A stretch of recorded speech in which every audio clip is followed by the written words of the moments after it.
Hi, folks. Welcome back. Basically, I just got done responding to the week four discussions, and I kind of waited on this week till to get to here for a number of reasons. Probably the number one reason is my schedule this week has been very crazy. I've actually been selected by the Military Officers Association to do a national webinar on the brand new tax law changes that have taken place. And needless to say, there's been a lot of stuff being thrown together to make sure that that looks as good as it can. They're probably talking about 300 people are going to be in attendance for this, so we want to make sure that we're getting everything ready for that. So the more I say that number, the more nervous I get. It's probably I shouldn't. I mean, I've been teaching classes like this and for years and on this topic for a while. So my biggest focus, of course, is just making sure I deliver a good product because they're all trusting in me. The thing is that I tried real hard to reach out to everybody on discussion question number two, just to give you guys some feedback. It sounds like a lot of people are liking the videos. Some people are even getting excited about a lot of the stuff that they're learning, and of course as professors we all love to hear that. We put a lot of time into this. There's a lot of people who dedicate their an obscene amount of time to this, in making the classes and making the setting everything up, in the background, people that unfortunately don't get the accolades that they quite frankly deserve. And so it's nice to see that people are actually gaining something out of it. And something else is, look, I remember when I was an undergraduate, I went to Catholic school, so I had to take Philosophy 101, Philosophy 201, Philosophy 301, and even though I didn't have this burning desire to be a philosopher, I mean, I enjoyed the classes, don't get me wrong, but it just kind of was like, and sometimes, you're signing up for a class and you're like, I'm just doing this because somebody's making me do it. And, when you get done with it and you kind of go, you know what, that was actually a pretty awesome class. And I'm kind of glad that they made me do that because I wouldn't have got exposed to it had I not done it otherwise. So it's probably a very good thing that things are working out the way that they are. I also wanted to comment, there were a few people who, had some surprise responses. I remember one of them was, talking about they didn't like PowerPoint presentations when, I thought for the most part the entire class did very well in the presentations, and I'm sorry to hear that. I know PowerPoint, I get a lot of students who like it because, many people don't like to write these gargantuan long papers, so it's kind of a nice break to get from it. But it each his own. I know everybody has their own flavor of how they want to do things. So before I end for tonight, I want to talk a little bit about discussion one. In discussion one, there was, and I'm gonna pull. I should have done this earlier, but so it says after reviewing the material about the terms of differentiation and segmentation, share an example of how each employees are differentiated or segmented. In addition, share how your organization differentiates itself from its competitors, and so on and so forth. So, my personal opinion on this, differentiation and segmentation, I've never, I've always found it to be very interesting when we have these two words because, there's a portion of me that doesn't see too much of a difference between them.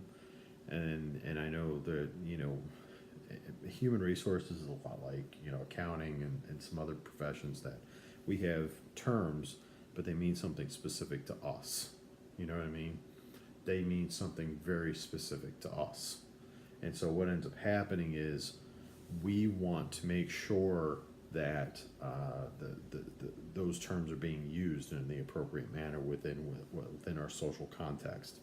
Okay, so for example, as an accountant, revenue versus I would say primary income versus secondary income. Some people might go, well, income's income. Why do I care? Well, there's certain forms of income that are as a result of the operations of the business, and then there's other types of income that you get. That's, for example, bank interest. A corporation that settles, that puts money into a bank account and may have an average bank account of, say $500,000 to $1 million.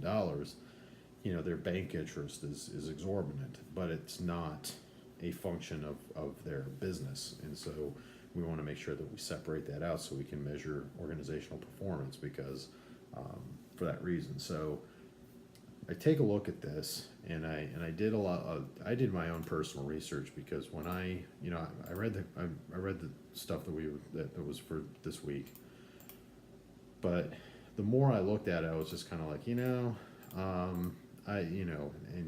so I did some additional research, and I came across a few articles. One article of which was a SHRM article, and they really basically say, hey, look, segmentation, the definition of segmentation is grouping employees by using data mining, and statistical analysis for the purposes of better understanding our employee base. Segmentation can be helpful in a variety of purposes, and as such, increases our ability to strategically communicate with our employees. And if you think about it, I don't know if many of you have actually been, I'm a big movie buff. I watched 13 Days, is it 13 Days and Nights? I think that's the one where they were talking about the Cuban Missile Crisis, and, Secretary McNamara back then, he was looking at it and he said, this is how we're communicating with the Russians. This is a radio. And he was talking about how we were using the embargo as a way of communicating with the Russians. I think it's interesting that sometimes you can use compensation to communicate with your employees very easily. Think about it. If you drop your employees' salaries by 20% and not give a good reason as to why you're doing it, what have you just told them? You've just told them that they're not valuable. Okay.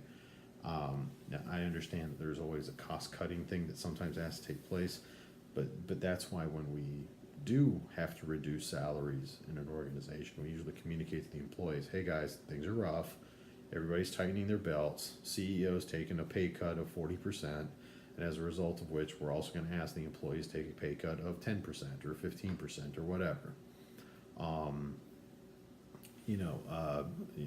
Some organizations who don't communicate properly, usually they just cut the employees' salaries, and they don't communicate very well that the executive part is also going to be taking a pay cut. So, and then, or even worse, after cost saving measures are actually done, bonuses are then handed out to the executives, which is never a good sign.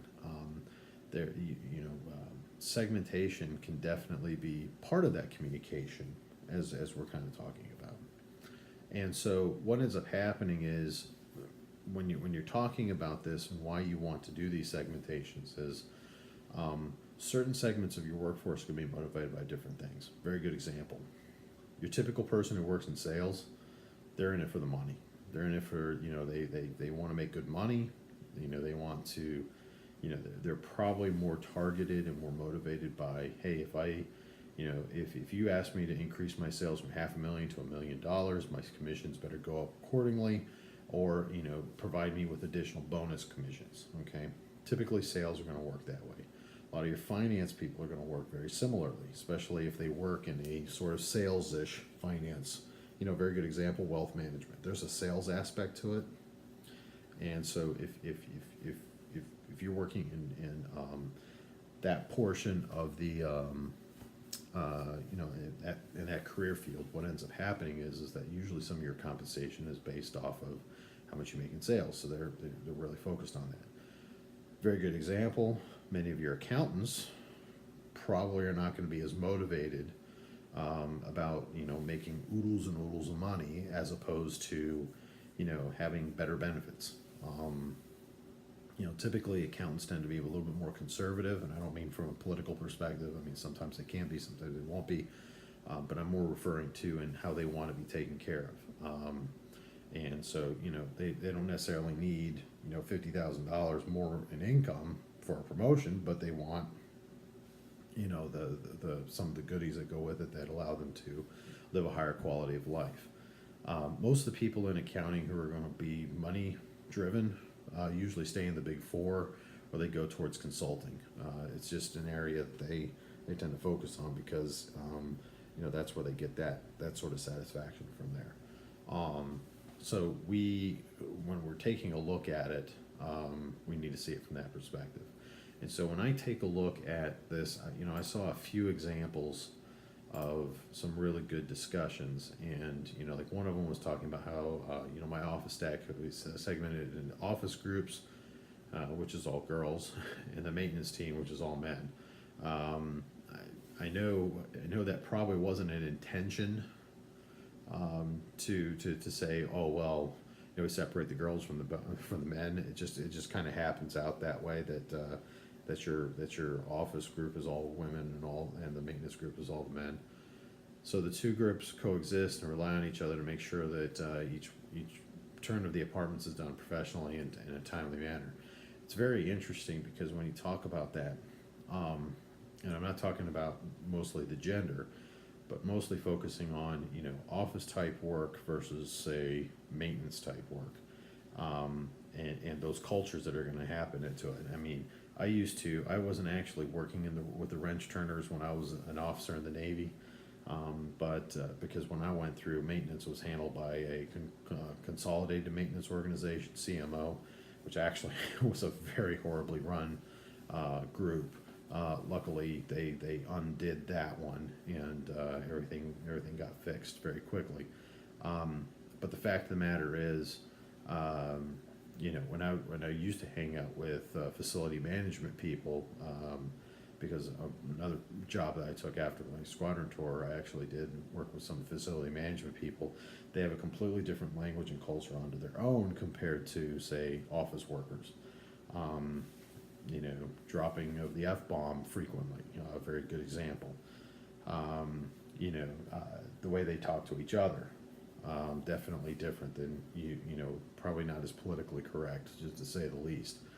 At least that was in my experience. Now maybe there's some other maintenance teams out there that don't work that way. That's fine, but the fact is that you could see those two different types of groups. So I could see how those two are probably very strongly segmented, but I would assume that leadership from each of those groups is probably works together very well. And yes, how they interact with each other is probably going to be different than how they would interact within their groups. I thought it was a very good post, and I compliment the student who did this, who obviously remained nameless on the video. But if you want to read it, go ahead and get your viewership up, and go ahead and read her post. Another post, and I wanted to do this post because this gentleman was talking about the military. One of the things I find fascinating about the military is that it's one of the few organizations that exists out there where you can start in management at a very young age. I mean, in many years ago, it was much more common to do that. People would go to college because they had a college degree. They would start off in management, and then you'd have to work with people who were more like foreman type, and I guess in construction you still see some of this.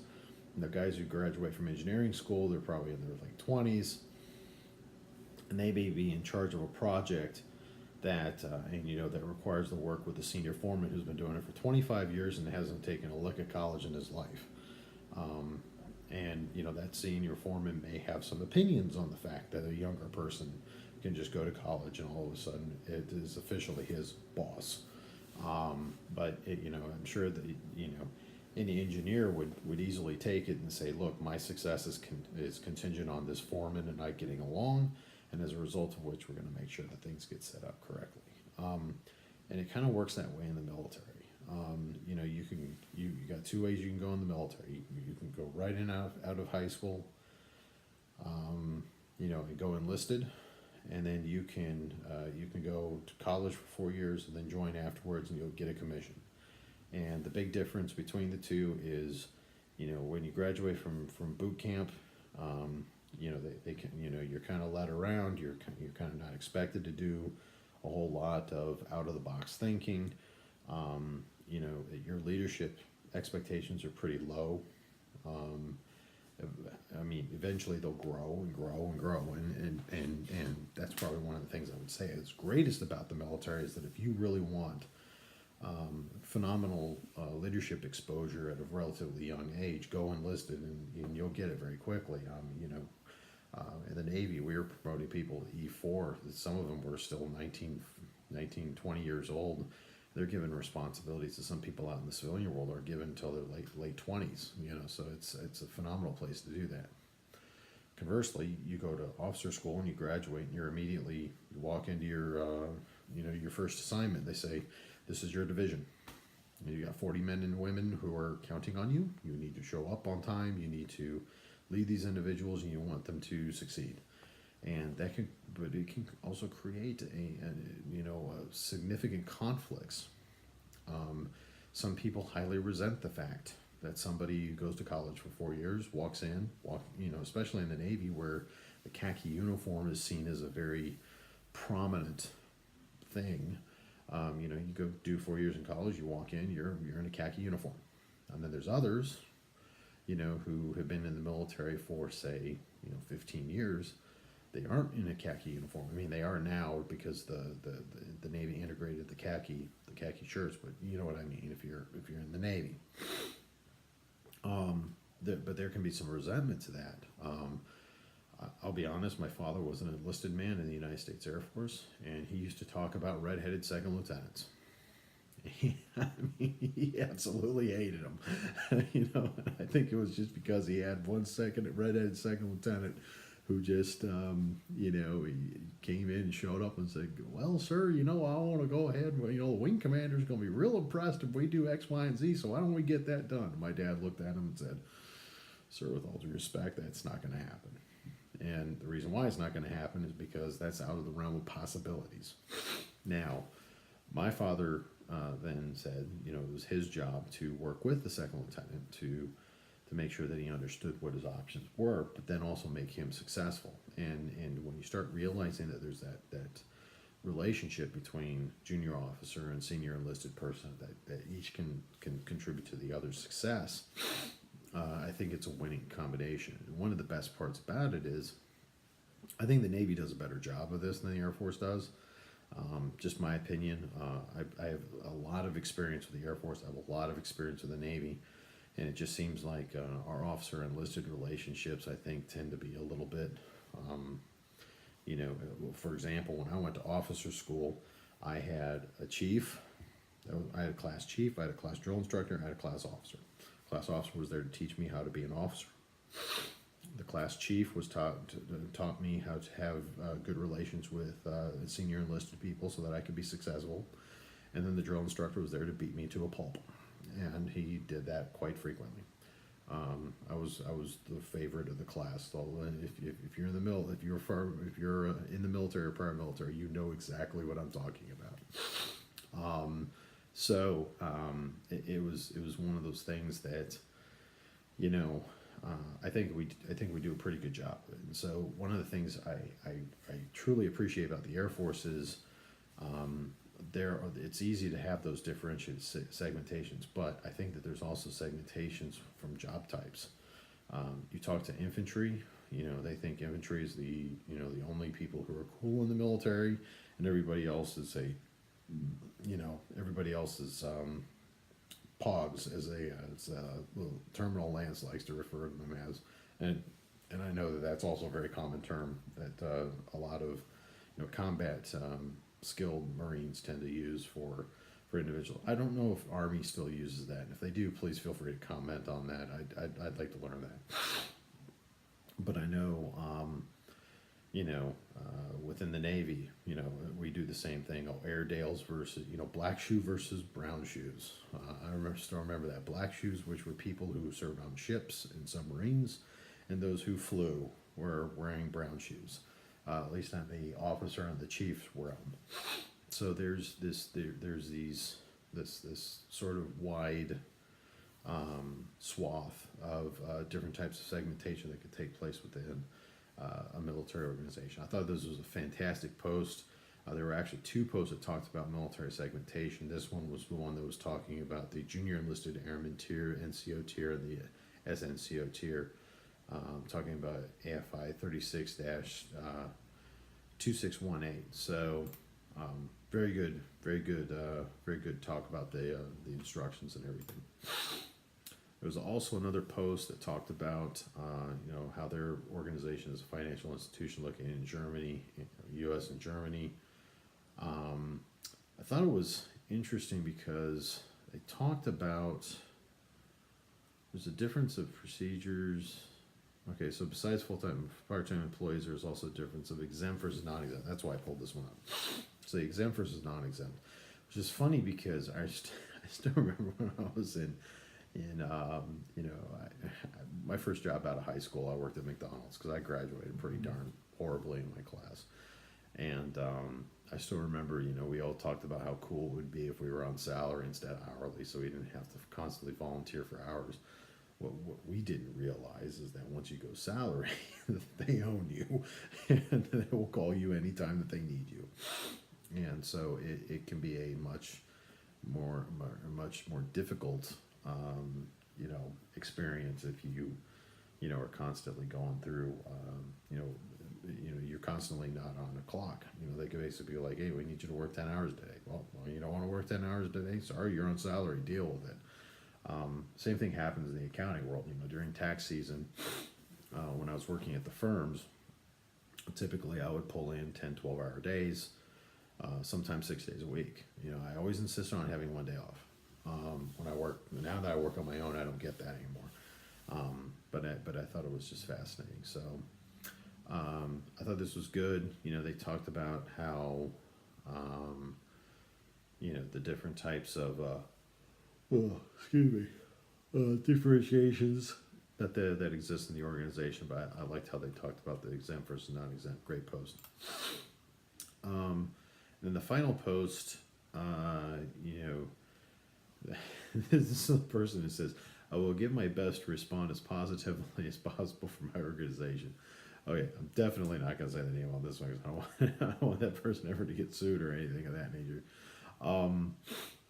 I will tell you, I know who this person is. He's mentioned in the past how he's got some organizational issues. One of the things that they talked about for employment roles or skill quadrants: criticals, professionals, skilled or semi-skilled, doers, which I think is fascinating because we always talk about these different types of differentiations. But the biggest issue that we run into when we're having these discussions is there's the formal segmentation, there's the formal differentiation, and then there's the informal. And doers versus slackers, as I would call, is a very good segmentation that you can talk about. Now, obviously, it's not one that we're going to use so much with many of our compensation schemes. However, there's a way that you can reward doers versus slackers, and that's by paying performance bonuses. So there's ways to kind of get around that because you have to be as objective as possible, because if you start getting into the subjective realm, it starts getting into that point where you start falling into the realm of possibility where you could accidentally, where you could potentially accidentally run into some discrimination issues or selection biases, and you would hate to find out that you think you're trying to reward performance, and then it turns out that everybody that's being rewarded is all male and all the females are not being rewarded. Why? Well, for whatever reason. In that case, you kind of have to be careful about how you do some of those performance bonuses and how those things work out. But I thought this was fascinating, and I thought it was a great, the second part of the discussion is a little trickier because our competitors are organizations like UPS and so on and so forth. So, I don't want to give too much away on that one. We might give away who it is outside to somebody outside the class.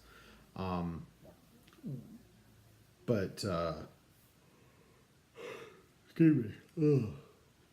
It's been a long day.